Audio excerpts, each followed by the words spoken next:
যাদেরকে গুম করেছে, যারা গুম হয়েছে, যারা চাকরি হারিয়েছে, যারা ব্যবসা হারিয়েছে, যারা বাড়ি করে থাকতে পারে নাই, যারা ধান খেতে থেকেছে, বেড়িবাঁধে থেকেছে, সীমাহীন, আমি বলতে গেলে এগুলো শেষ হবে না, তাদের প্রতি অবনত মস্তকে আমি সম্মান জানাই। বন্ধুগণ, তাদের রক্তের দামে, তাদের স্যাক্রিফাইসের কারণে আজকে কিন্তু আমরা এখানে দাঁড়িয়ে। সবশেষে আমাদের 1 মাসের ছাত্র জনতার আন্দোলনের একটি সফল পরিসমাপ্তি ঘটেছে। সবার প্রতি আমাদের অন্তরের অন্তঃস্থল থেকে শ্রদ্ধা, ভালোবাসা জানানো ছাড়া আমাদের আর কিছু করার নাই। এমন একটি প্রেক্ষাপটে আমরা আজকে মিলিত হয়েছি 1 মাস পরে। আমাকে মান্না ভাই জিজ্ঞেস করতেছিল কেমন আছে, আমি বলছি 1 মাস 3 দিন আগে থেকে তো ভালো আছে, 1 মাস 3 দিন আগে যা ছিল তার থেকে তো অনেক ভালো আছে। আসলে তো 1 মাস 3 দিন আগে তো আমি জেলের মধ্যেই আছি। তখন আজকে ঘুম থেকে উঠে হঠাৎ করে কেন জানি মনে হচ্ছে আমি কি এখন জেলে আছি কিনা। আমি চারিদিকে তাকিয়ে দেখছি আমার একটা রশি ছিল, আমার টাওয়াল টাওয়াল সব ঝুলত প্যান্টে, আমি আবার উঠে আছি কিনা দেখছি। তখন ভাবলাম না, আমি না আমার বেডরুমে আছি, আমার বাসায় আছি। এইরকম একটা দুঃস্বপ্নের সময় আমরা সবাই কাছি।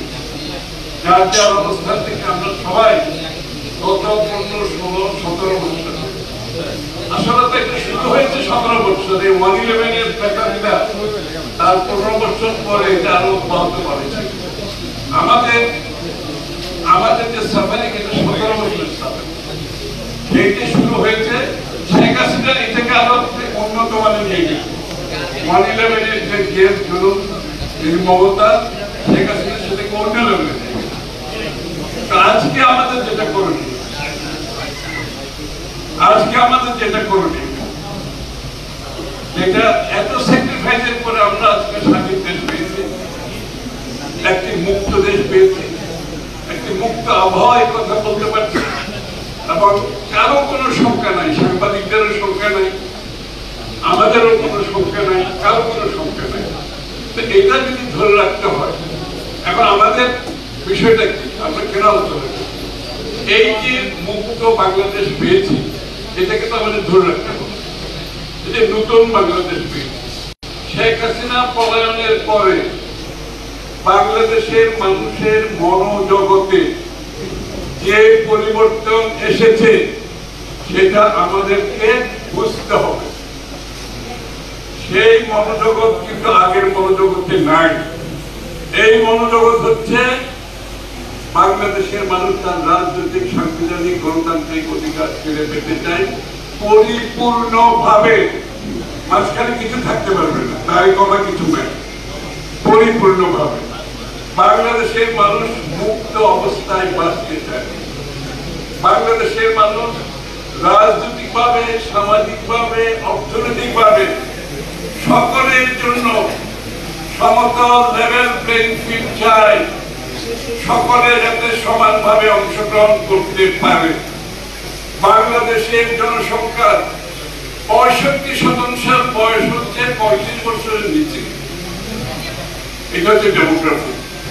65% বয়স 35 বছরের নিচে।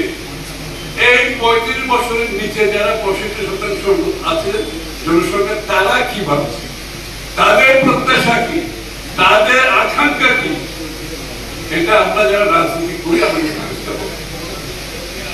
এটা যারা বুঝবে না, আমি দুঃখের সাথে বলছি, আগামী দিনের রাজনীতির প্রেক্ষাপটে তাদের জন্য খুব বেশি জায়গা থাকবে বলে আমি মনে করি। এইসব ধারণ করে আজকে যে অন্তর্বর্তীকালীন সরকার আছে, তাদেরকে আমরা সহায়তা করতে চাই। আমরা রাজনীতি করি, আমরা অনেক কথা বলি, অনেক বক্তব্য দিই, যার যার প্রেক্ষাপট থেকে আমাদের কথাগুলো বলি এবং বলবো। কিন্তু বটম লাইন হচ্ছে, শেষ কথা হচ্ছে, আজকের অন্তর্বর্তীকালীন সরকারকে ঐক্যবদ্ধভাবে জাতীয় ঐক্যের মাধ্যমে আমাদেরকে সমর্থন করে এই কাজগুলো সম্পন্ন করতে হবে। আমি যত কথাই বলি, জাতীয় ঐক্যের এই মুহূর্তে কোনো বিকল্প নেই। এবং জাতীয় ঐক্যের মাধ্যমে যেই শক্তি বাংলাদেশকে ধ্বংস করে দিয়েছে রাজনৈতিকভাবে, অর্থনৈতিকভাবে, সামাজিকভাবে, সেই শক্তিকে যদি পরাহত করতে হয় জাতীয় ঐক্যের মাধ্যমে যে ঐক্যমত সৃষ্টি হয়েছে সেটাকে আমরা অক্ষুণ্ণ রাখতে হবে। বর্তমান ইন্টারিম সরকারকে সমর্থন করতে হবে।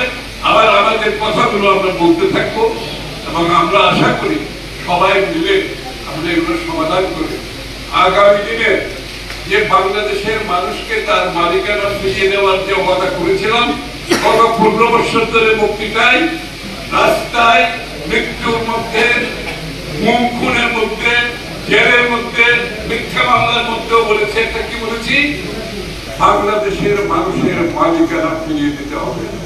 ওই শেখ হাসিনা তার পরিবারের যে মালিকানা কেড়ে নিয়েছিল সেই মালিকানা বাংলাদেশের মানুষকে যদি ফিরিয়ে দিতে হয় সেই দিকে আমাদের কাজ করতে হবে।